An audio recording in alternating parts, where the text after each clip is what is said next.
Hi, LaShawn. Hi, Mike. Season 2. Season 2, episode 5. Episode 5. Yeah. It's just flying by. Yeah. I think we're getting good at this. Nope, not yet. So today I'm wondering, and this is in honor of the guests we'll be having today. Have you ever worked with newcomer students? I actually have not, but you have a little bit of background. In all the places you've been? In all the places that I've been, I have not. Interesting. Yeah. Yeah. Well, I actually, that's where I started, you know. I was, as you know, for our dedicated listeners, we, I was supposed to be an international publisher, which worked out so great. Right. But I started tutoring, newcomer families in DC. And every Tuesday and Thursday night, I would be driven in by a van. I would work with, my first family was the Garcia family, a family of 5 kids. Work with them for like an hour and a half or 2 hours, and then come home that night and do the same thing on Thursday. Wow. And then from there, most of my like summer program work and intern teaching work was all with that population of students. And it was just incredible, multicultural, just wonderful in so many ways. Yeah. And it was like Salvadorian and Vietnamese and Ethiopian. And it was in Columbia Heights, DC. So it was a real mixture of families. So it was just one of the best sort of teaching parts of my life. And then the other sort of good thing that came out of it was it's also how I met Maria. Sort of good thing? Well, yeah, no, very good thing. Very good thing. My wife, she was my van driver. So every Tuesday we'd get time together in the van. Every Thursday we'd get time together in the van. Look at that. And look at now, just a few years later, just love blossomed, and here we are. A love story. Yeah. But I can't wait for folks to hear from Lara and Chandler in this episode. I'm excited for our guest today. One thing I'm nervous about, this is the first time we've ever had 2 guests on a podcast. Right. We have a duo. We barely have gotten it down with one. We just keep complicating things. Yeah, so good luck to Lara and Chandler. Yeah, I'll carry us. Don't worry. All right, I got good, it. Thanks. Yeah.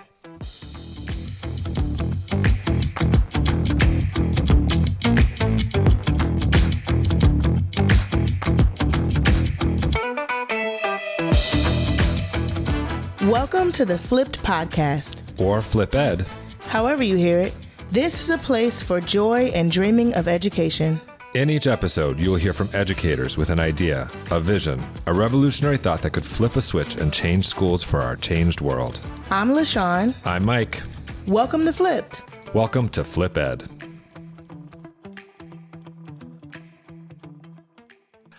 Lara Evangelista is the executive director of Internationals Network, a national nonprofit that partners with public school systems and community-based organizations to design and sustain innovative, multilingual learning environments for recently arrived immigrant and refugee students. The child of immigrants and a first-generation college student, Lara brings both personal and professional commitment to this work. With over 25 years of experience in New York City public schools as both an educator and as a parent, she has led transformative efforts to improve outcomes for newcomer students as a teacher, founding school team member, and administrator. She served as principal of the Flushing International High School and later as Deputy Superintendent for the Consortium, Internationals, and NYC Outward Bound Schools District. Lara holds degrees in languages and education from Georgetown University, my alma mater too, New School University, Hunter College, and Teachers College, Columbia University, where she is currently a doctoral candidate in the Urban Educational Leadership Program. Chandler Patton Miranda is Assistant Professor of Educational Leadership at Malloy University and an educational anthropologist whose research examines the schooling experiences of recently arrived immigrant youth in the United States. Her work focuses on how educators navigate exclusionary policy and political context to create inclusive, empowering learning environments. She is the author of Sanctuary School, Innovating to Empower Immigrant Youth, published by Harvard Education Press, which identifies key mindset shifts for transforming schools into spaces of being and renewal. Chandler is a former high school science teacher. Welcome. Thank you. Thanks so much for having us. Thanks for coming together. You're our first duo. So we're happy to be here. We're evenly matched. So glad you guys are here, and so impressed with the work that your schools do, Lara, and congratulations on your first book, Chandler. Thank you. Thanks. It's been nice for it to be out in the world finally. Yeah. When did it actually come out? It came out in October. Awesome. So, we are interested in always how people get here. So, can you talk a little bit about your origin story? I got a little bit from your bio, but a little of your origin story as an educator in this work. Yeah. As you mentioned, I'm the child of immigrants. My mother actually immigrated here to the United States when she was close to finishing high school, and she had a very strong desire to be a teacher. That's what she really wanted to be. But when she came here, she had to learn English. She kind of had to start back at the beginning, even though she was only 6 months away from finishing, and started back in ninth grade, had to learn English. And then she had to work, so she really was never able to pursue her dream of becoming an educator. But she was passionate about education. I mean, and she really was committed to making sure that I was in schools and in places where I was going to receive a strong education, and moved us so I could be in those schools. And I was very fortunate to have a very strong educational experience when I was a young person, unlike some of my family members who did not receive as strong of an education. Based on where they were living, really, their geography. And then I was a first generation college student and, finished, as you mentioned, from Georgetown. I think we were there around the same time. And found myself not knowing what to do. I mean, I didn't have, networks of folks to get jobs with. I mean, my parents, didn't have those kinds of connections. And I moved to New York City and, was working in a coffee shop and somewhere else with my degree. And then I was sitting on the subway one day and saw something up on the subway and it said, "Who should teach?" And all of a sudden, that was like the first time it really hit me. Like, maybe that's what I should do. It's like, and so it was really the first time I thought about it. And I ended up going to like a very experimental program at the time at the New School where they were doing these year-long apprenticeships. Now, this is over 30 years ago. So before really, you hear a lot about these apprenticeships now, but this was at the time where they were doing these year-long apprenticeships.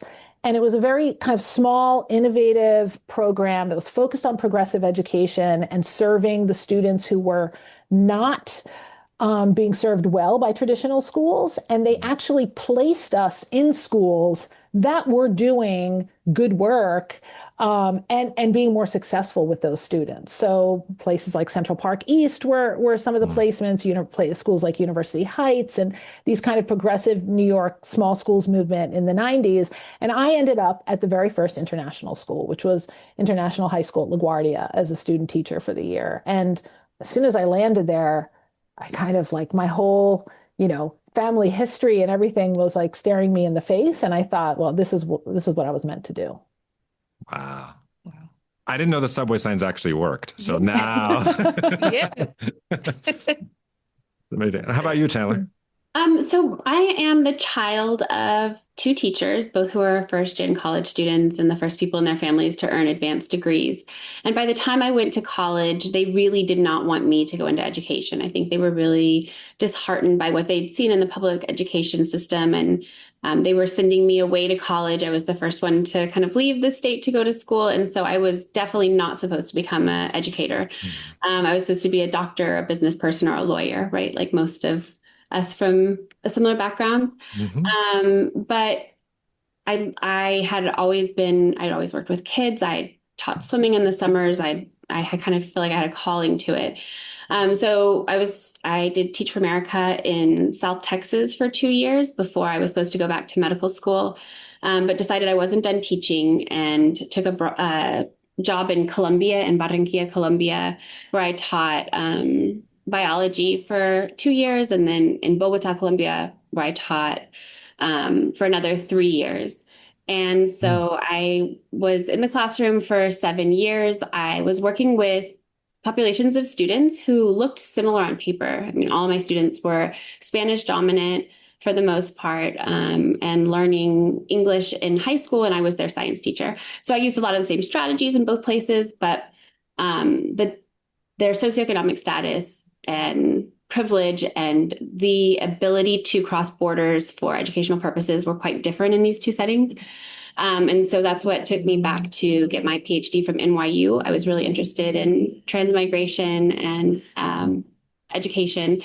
And through my coursework, learned about internationals. And so even though I had been in the classroom for 7 years, I'd worked under 4 different principals in 2 countries and 3 cities, public and private. I had never experienced teaching and learning like I saw at the international high schools. And so as I learned more about these schools and about the Internationals Network, I decided that I had to do my research in these schools and pursued principals at these schools until Lara finally let me in to do my dissertation research that was in 2016. So in kind of a roundabout way, I came to internationals, but through a very different classroom experience. Just as a science teacher, I don't think I ever had other people in my room. I was a non-testing subject. And so I was kind of like an isolated teacher for many years and learned a lot in those 7 years, but had never seen kind of the collaboration and the project-based learning and the type of assessment at internationals that I'm excited we're going to talk about today. So the book is a direct outgrowth of your doctoral work? Yes. Okay, awesome. And then when do you go back to medical school? No, that's not it. Okay. Have your parents become okay with it? Yeah. Now that you're...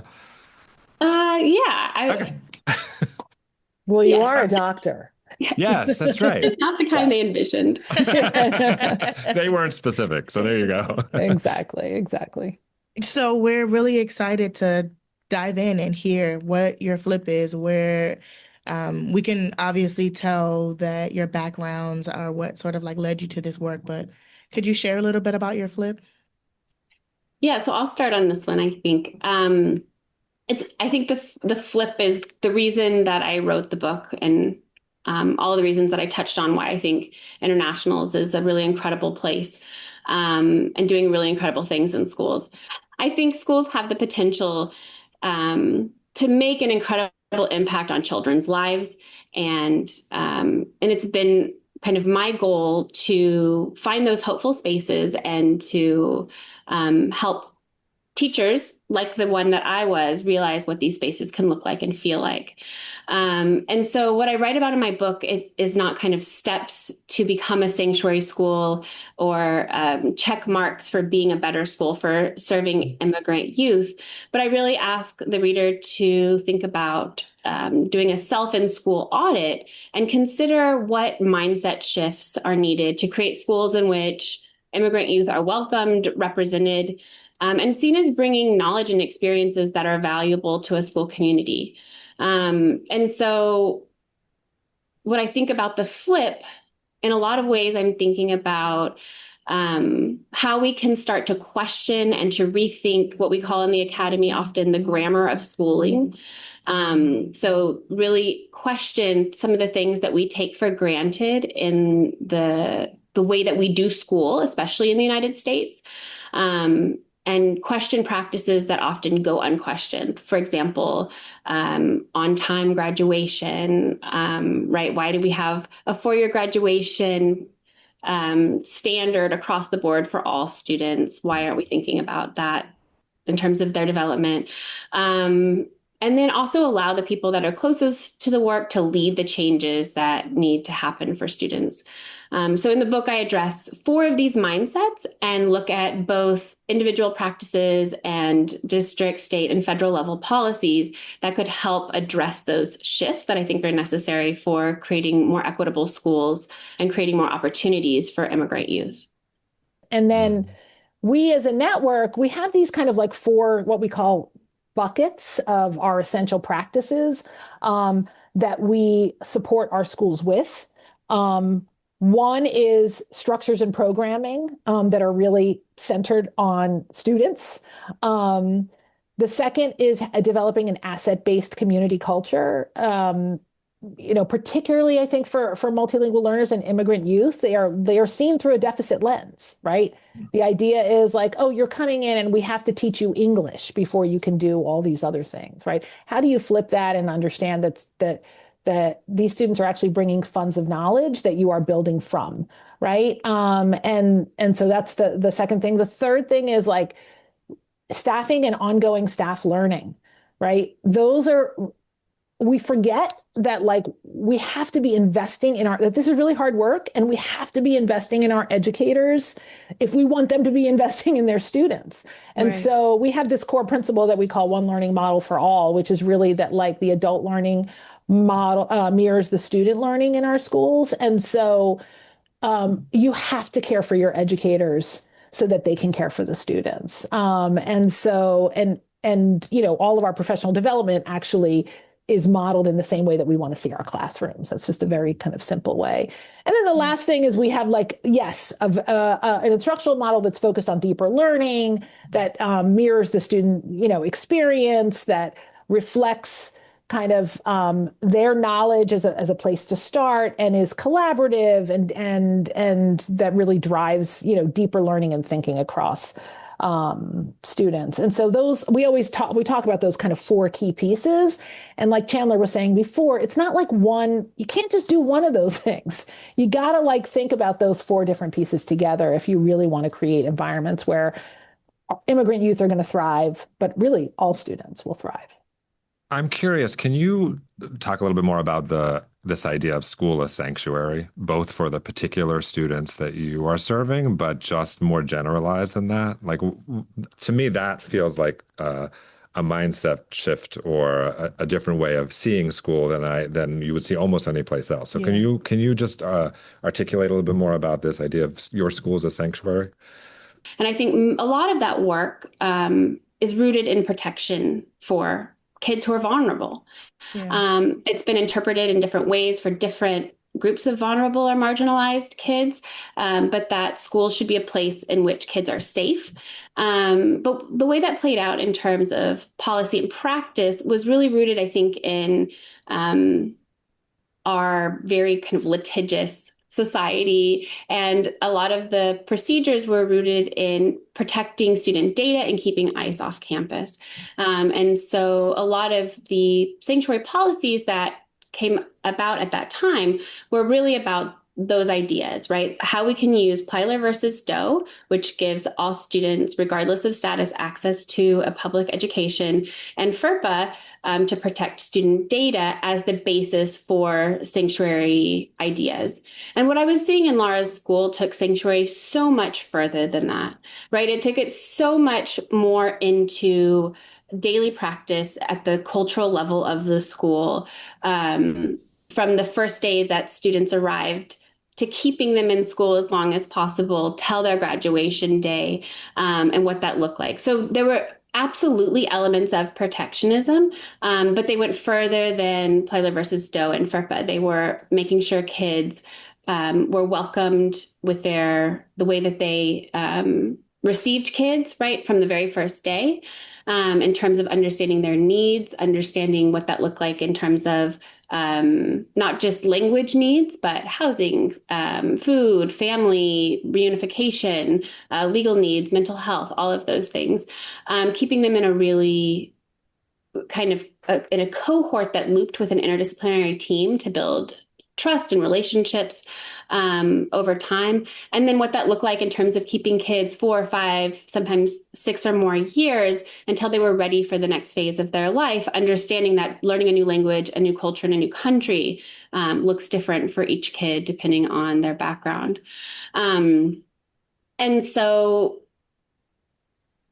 sanctuary as a protective space was more comprehensive in the school. But the longer I spent in the school, the more I realized it was also about innovation and these established practices that I could see across the schools in the network, that were really sustaining the ability to be a sanctuary space.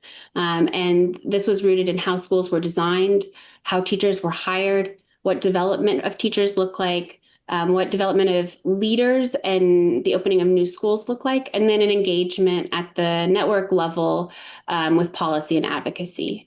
And so sanctuary, for me, and the way that I wrote about it in the book, looks more comprehensively at the concept as a policy, and also kind of theorize it as a way of rethinking how we do education for marginalized kids. And what does that look like for the kids? Yeah, I was just going to say, I mean, and I think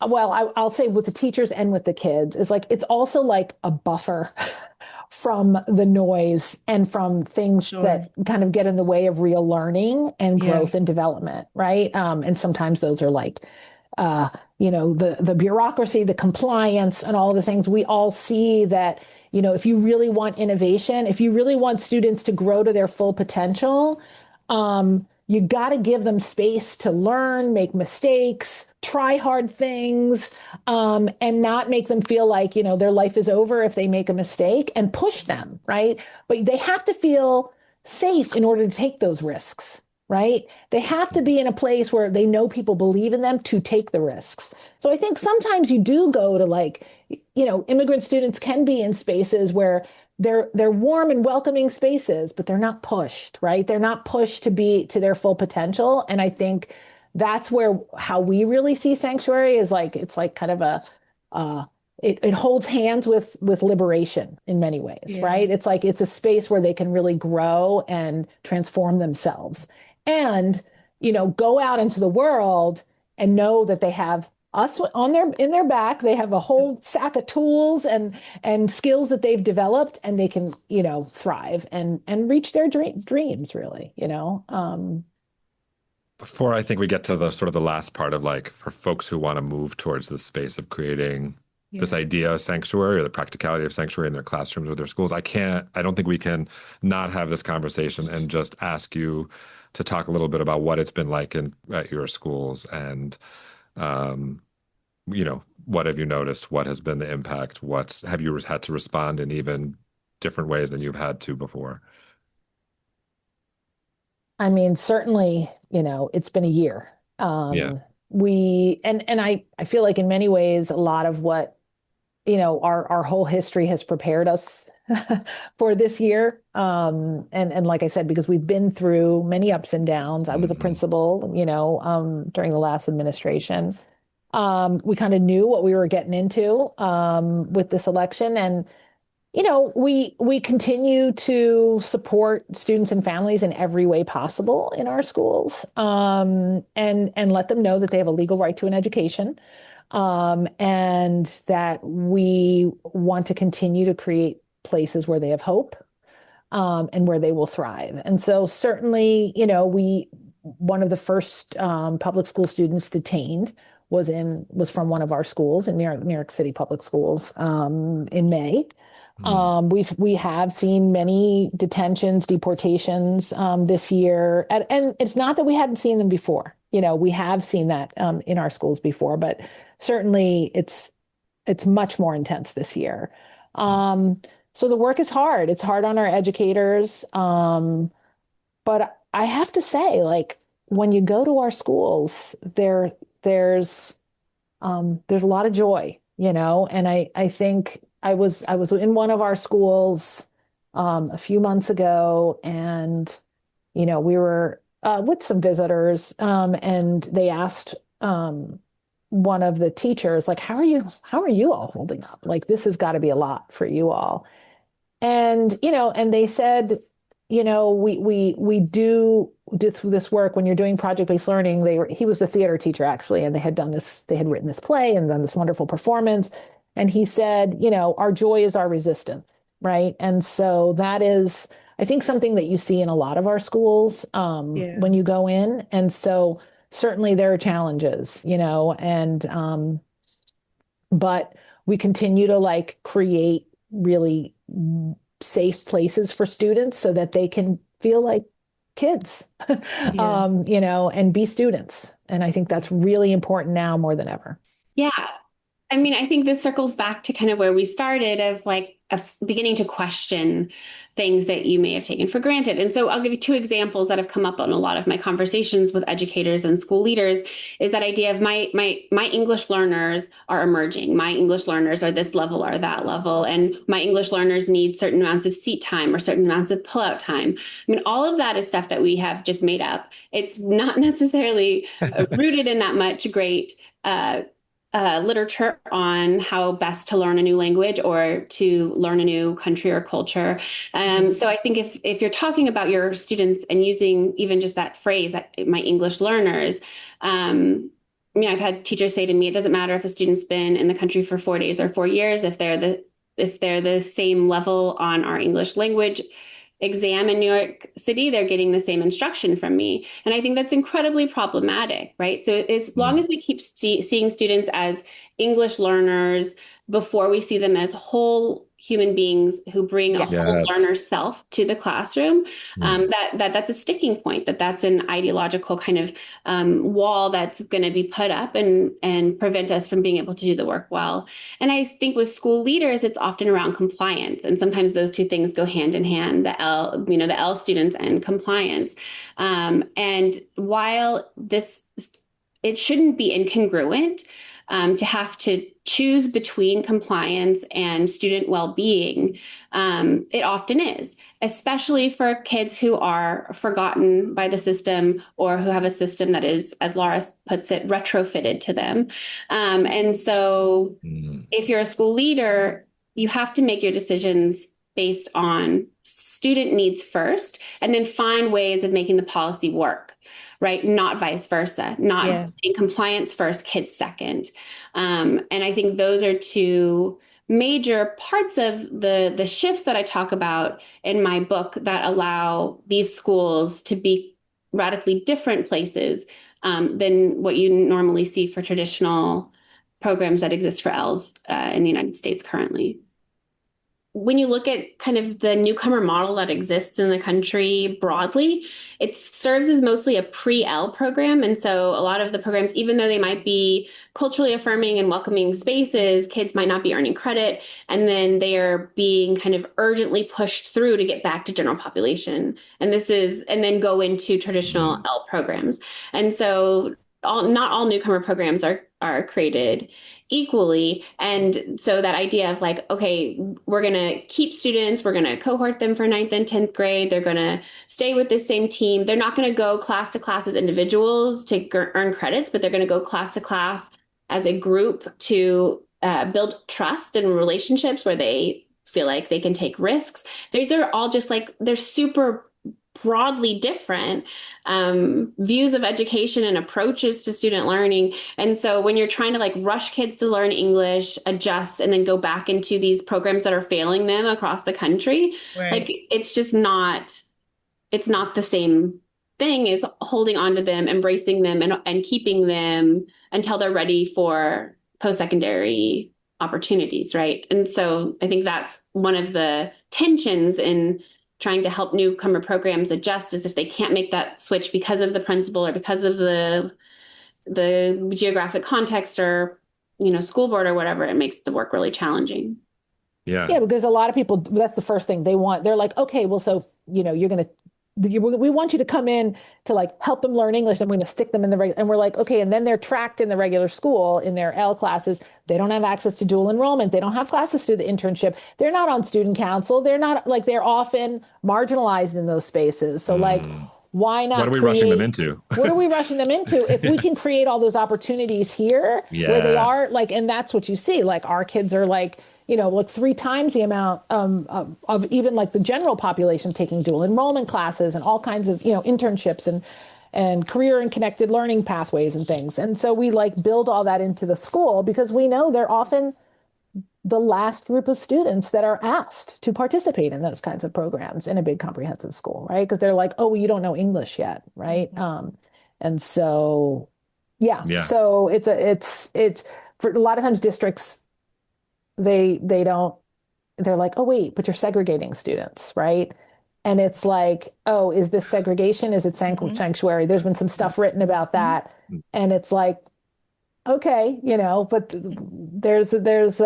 we've gotten to a lot of conversations about that. Sure. But our outcomes, I think, speak for themselves. So, And I haven't seen a school in which English learners aren't segregated within the school, right? Yeah. Like there's all sorts of anecdotes in Chalkbeat, in my students' work who all do their dissertations, in schools in Long Island, for example, where they're talking about like all of the Spanish kids are in the corner on iPads because the teachers think they can't do the work. This idea that you can't learn until you learn English is, I think, uniquely American in our kind of monolingual ideologies. But yeah, kids who are classified as English learners from elementary school through high school are incredibly segregated within, quote unquote, integrated schools.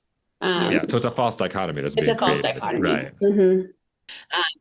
And the fact that it's radical and revolutionary to provide this type of education to immigrant kids is mind-boggling to me. I mean, this is the kind of education all kids have access to, and kids in this country who come from privilege do have access to.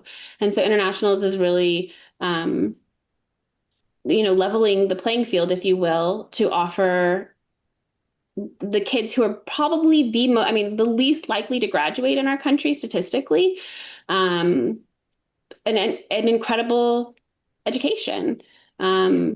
And the outcomes speak for themselves in terms of graduation rates, college and career readiness, ninth grade credit accumulation. Lara, you can tell me all the ones that I'm missing. And not only that, but teacher retention. That was just teacher retention, leader retention. Climate reports on schools show that there's incredible trust in the leadership, and just longevity in the program. I mean, Lara started as a student teacher at these schools and has stayed her entire career, and that's just not unusual. You see students who've come back who are educators, who are counselors, who are social workers in the schools. We have about 100 alumni who work in our schools now. Our first principal's an alum. Whoa. We have our first principal alum. We have assistant principals, teachers, counselors, and they work in all different capacities. So, Incredible. and that's incredible. That's the goal, right? Is creating that educator workforce, right? And it's one of the reasons I wrote the book, is because I would tell people about internationals and they would treat it like it was impossible for their kids or impossible in their context, or just kind of this like fictional unicorn school. And when I would take people to visit, they would get it. It's like a feeling. It's you just walk in, you feel the joy, you hear the kids, they're happy, right? Like it's a feeling of a place. And I hope the book could capture some of that, that feeling, that dynamic kind of environment that, when you walk into one of these schools, that you're in an internationals high school. I think, just on a side note, we were just having this conversation yesterday. This is for a different conversation another time, another podcast. But we were just having this conversation yesterday around this concept of joy. Yeah. And there was some conversation about but when things are so hard in the world and people are experiencing such hard things, how can you even talk about joy? Shouldn't you just be, right? And so we were sort of tussling with this notion as well. And it's just sort of lovely to hear this place that you've also created, where you are, centering joy along with centering these other things that you're trying to do, and with a population who is, experiencing a significant sort of life shift for them in a culture which is not always as embracing. I mean, it's never really been, and it is certainly seemingly less so now. So it's you both mentioned the word joy at least 3 or 4 times in the time we've been together, and it's really lovely to hear. Yeah. And I think, it's funny. Oh, go ahead. No, I had one quick thing to say about joy. I think one of the parts of joy is valuing and protecting childhood. And so much of the time, high school students, especially high school students of color and other marginalized older students, are adultified in our system. Yes. That ability to prioritize childhood, allow for a childhood to happen. I mean, when I'm in schools and I hear kids talking about girlfriends and boyfriends and normal and sneakers and makeup, and it's normal kid stuff, it's that is joy. That is the fact that they can be kids, even in this socio-political environment, is I think speaks so much to the work as well.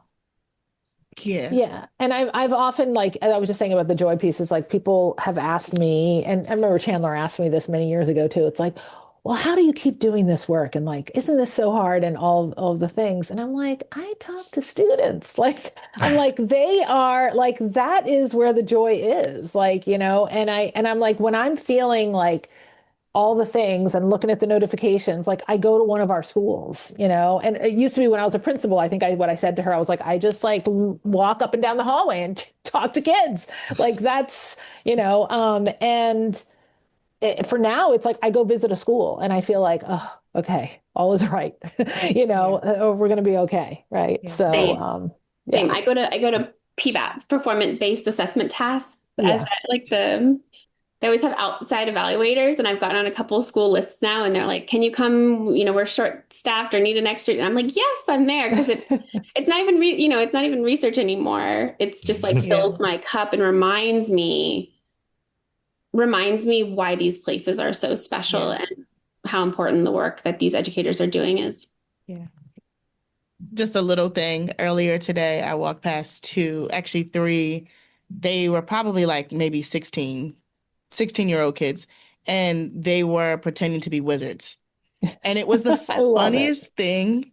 And it was just a moment where I had to stop. I just stopped and watched three boys pretend to like turn each other into like frogs. and it was just kind of like one of those moments where you're like, yeah, like the preservation of this is so crucial. And the fact that we have kids that feel safe enough in the middle of everything that's happening in the world around them, in the middle of Baltimore City, right? Who are like taking their time to pretend to be wizards. It speaks volumes to the kinds of environments that we're trying to cultivate for our kids. Absolutely, yeah. Well, we are completely enamored with your work. We've never actually walked in an international school yet, although, Lara, we are coming. We're coming. We're on the way. We're going to come visit. So we're completely enamored with the work and just the idea, right? Just this idea of schools as sanctuary places. So thank you for being on the podcast today. Chandler, will you give the shout out of your book one more time so everybody can go get a copy? Yes, I'll give you the full spiel. Yes. It's Sanctuary School, Innovating to Empower Immigrant Youth. It was published by Harvard Education Press, and is available in all the places you can get your books. And it's also a Kindle version and an audiobook, so you can listen to it on your commute if you need to. That's awesome. Congratulations on the book. Wait, are you the voice reading it aloud or somebody else? No, but I like it's a voice actor who did a much better job than I could have. Well, congratulations, and thank you both again. Yeah, thank you.